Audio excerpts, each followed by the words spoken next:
여러분 안녕하십니까? 감사원이 서해 공무원 피격 사건과 관련해 서훈 당시 청와대 국가안보실장과 박지원 전 국가정보원장을 비롯한 20명에 대해 검찰 수사를 요청하기로 했습니다.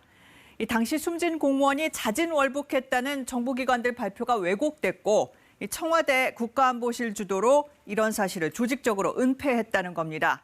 첫 소식 이유민 기자입니다. 서해 공무원 피격 사건 실질감사가 종료되는 내일, 감사원은 5개 기관 20명을 검찰에 수사 요청하기로 했습니다. 혐의는 직무유기와 직권남용, 허위 공문서 작성 등입니다. 서훈 전 청와대 국가안보실장과 박지원 전 국정원장, 서욱 전 국방부 장관 등이 대상에 포함된 걸로 알려졌습니다.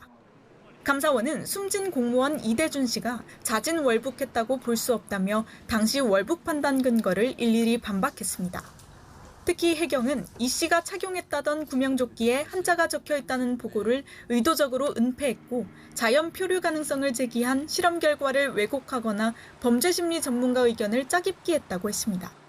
감사원은 월북 근거가 불투명한데도 정부기관들이 자진 월북으로 입장을 통일한 것은 청와대 국가안보실 지침 때문이라고 판단했습니다. 특히 이 씨의 시신 소각과 관련한 국방부 발표가 추가 조사가 필요하다고 바뀐 과정에는 국방부 발표가 너무 단정적이었다는 문재인 전 대통령의 언급이 있었다고 감사원은 밝혔습니다. 감사원은 숨진 이대준 씨가 자진 월북했다는 결론을 내기 위해 국방부와 국정원은 첩보보고서 수십 건을 삭제하는 등 조직적인 은폐도 있었다고 했습니다. 결국 서해 공무원 사건은 정부의 조직적인 왜곡과 은폐로 조작된 사건이라는 겁니다. 감사원은 이 같은 자체 결론을 내일 중간 발표하려고 했지만 일부 감사위원들의 문제 제기와 민주당의 거센 반발 속에 보도자료로 배포했습니다.